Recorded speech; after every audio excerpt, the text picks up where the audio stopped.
अस्सलाम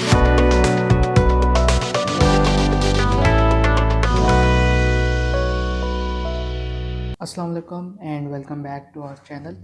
तो आज पाइथन की सीरीज़ की हमारी नेक्स्ट एपिसोड है, जिसमें हम बेसिकली आज जो सीखने जा रहे हैं वो होगा असाइनमेंट ऑपरेटर्स। तो असाइनमेंट का मतलब होता है कि एक वैल्यू को दूसरे में स्टोर करना, चाहे वो इंटीजर हो, फ्लोट हो, कोई स्ट्रिंग हो या कोई भी चीज़ हो जाए। तो जो हम डिफ़ाइन करना चाहते हैं या जो हम बताना चाहते हैं वैल्यूज़, वो किसी भी वेरिएबल वगैरह में स्टोर करना या किसी वेरिएबल को उसके अंदर स्टोर करना। बेसिकली तो हमारे पास जो डिफरेंस मेथड होते हैं असाइनमेंट्स वगैरह के, सबसे पहला जो होता है हमारे पास है इक्वल। उसके बाद जो हमारे पास एक और असाइनमेंट होता है वो होता है प्लस इक्वल टू।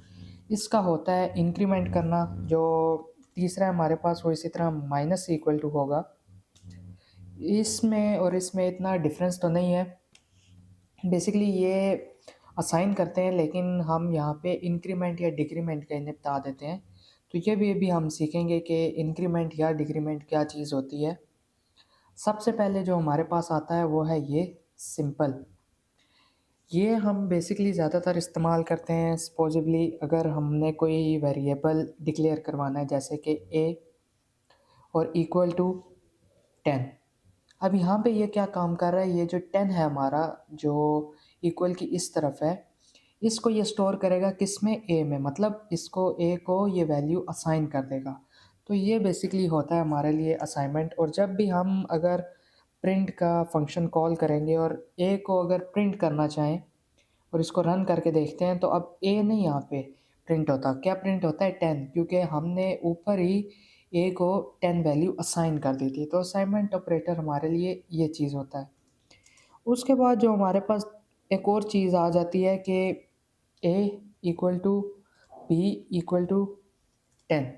अब ये यहाँ पे क्या काम कर रहा है कि ये वैल्यू जो जब असाइन करता है तो ये इस तरफ से शुरू करता है, आपकी राइट तरफ से, राइट से लेफ़्ट जाता रहता है। मतलब पहले 10 बी को असाइन करेगा और फिर बी की जो वैल्यू होगी वो ए को असाइन करेगा। तो इस केस में अगर हम प्रिंट करते हैं ए को और इसको अगर हम रन करेंगे, तो ये देखें यहाँ पे ये 10 ही आ रहा है।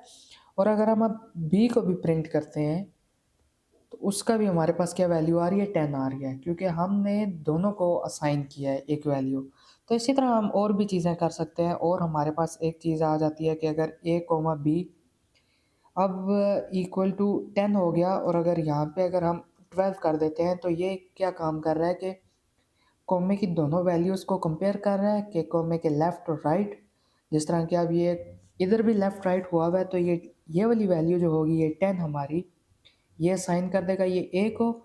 और जो हमारी 12 वैल्यू होगी वो कर देगा किसको, बी को असाइन कर देगा। तो इसी तरह ये असाइनमेंट और भी हो सकती है। मतलब ए इक्वल इक्वल टू भी, मतलब A equal to B equal to 10, जिस तरह पहले किया था उस तरह भी हो सकता है। और कोमा से भी आप कर सकते हैं।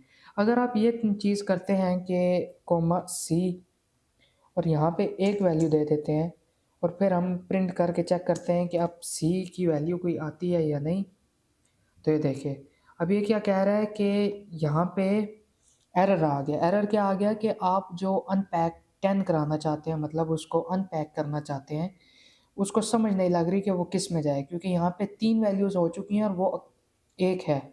तो इधर कन्फ्यूजन आ जाती है कि ये किस तरफ जाए। जबकि अगर हम इस चीज़ को अगर हम यूँ लिखें, A equal to B equal to C equal to 10, तो ये ठीक होता है। क्यों? क्योंकि ये एक-एक दफ़ा बताता भी जा रहा है कि ये वैल्यू, ये वाली वैल्यू इधर, ये वाली इधर और ये वाली इधर असाइन करो। लेकिन यहाँ पे जो कोमा लगा हुआ है, कोमा कोई भी नहीं बता रहा है कि आपने जो 10 है वो किसको असाइन करवाना है। तो इसीलिए जब कोमा आ जाता है तो आपको देखना पड़ता है कि आप वो वैल्यू किस में असाइन करोगे। उसके बाद जो हमारे पास और आई थी वो है इंक्रीमेंट। इंक्रीमेंट क्या होता है कि ए इक्वल टू 10 और नीचे फिर ए प्लस इक्वल टू 3। अब ये चीज़ करेगा कि हमारा जो ए में वैल्यू 10 हुई है उसमें इंक्रीमेंट करेगा। इंक्रीमेंट यानी कि उसमें ऐड करेगा, सिर्फ ये एडिशन करता है। +3 हमने किया तो प्लस इक्वल टू 3 मतलब प्लस करेगा और इसको इसके इक्वल भी करेगा। तो अगर इसको अगर देखा जाए तो सिंपली ये सिर्फ इस तरह है कि a equal to A plus 3। क्या मतलब कि जो a में वैल्यू पड़ी है उसमें 3 ऐड करो और फिर जो न्यू वैल्यू आ रही है वो दोबारा a में स्टोर कर दो। ये क्या काम करता है, ये सिर्फ आपका यहाँ पे अपडेट कर रहा है। उसके बाद हमारा एक और था कि a माइनस इक्वल टू 3। अब यहाँ पे ये जो a प्रिंट हम इसको कर लेते हैं, तो यहाँ पे ये क्या वैल्यू इसकी दे रहा है, 10 दे रहा है। 10 क्यों दे रहा है, क्योंकि यहाँ पे इसकी वैल्यू अपडेट हो चुकी थी। हमने याद रखिए कि हमने ऊपर ए को वैल्यू जो इक्वल टू किया था, इक्वल से वो अपडेट हो जाता है, तो इसीलिए हमने वहाँ पे 10 को +3 करके अपडेट कर दिया था। तो अब ये जो नीचे काम कर रहा है, ये जो अपडेट हुआ था ऊपर ए, उसमें ये काम कर रहा है। क्या कर रहा है, ए इक्वल टू ए माइनस 3। तो अगर हमने ये a इक्वल टू 10 ना किया होता और या a equal plus equal to 3 ना किया होता, तो तब इसका आंसर 10 आता। 10 क्यों आता, क्योंकि ये अपडेट तब हम ना करते। लेकिन अब हमने ये अपडेट की हुई है, तो इसलिए फिर जब हम इसको माइनस इक्वल टू कर रहे हैं और -3 कर रहे हैं, तो इसकी वैल्यू 10 आ रही है। ये बेसिकली हमारे पास जिस तरह अगर हम सी प्लस प्लस करें या जावा करें, तो उसमें जो हमारे पास इंक्रीमेंट होती है वो होती है आई प्लस प्लस, जो +1 करता है, और आई माइनस माइनस। तो ये इंक्रीमेंट डिक्रीमेंट उधर इस तरह इस्तेमाल होती है। और इधर फिर अगर पाइथन में आया जाए, तो पाइथन में ए प्लस प्लस या ए माइनस माइनस से नहीं होती, फिर हमें ये प्रोसीजर्स इस्तेमाल करने पड़ते हैं। अगर आपने कोई लूप वगैरह जो आप इंशाल्लाह अगली नेक्स्ट वीडियो में सीखेंगे, अगर वो आपने इस्तेमाल करनी है, तो उसमें थोड़ी इस तरह की कंडीशंस आ सकती हैं, उधर भी इस्तेमाल होंगी। लेकिन अगर आप इंटरनली कोई इसमें काम करना चाहते हो, तो फिर ये इंक्रीमेंट डिक्रीमेंट इस चीज़ का इस तरह होगा। तो आज हमने बेसिकली सिर्फ हमने ये सीखा कि हम इसमें कैसे चेंजेस वगैरह करते हैं और असाइन कैसे करते हैं। तो आज की वीडियो के लिए सिर्फ इतना ही। इंशाल्लाह मिलते हैं नेक्स्ट वीडियो में। अल्लाह हाफ़िज़।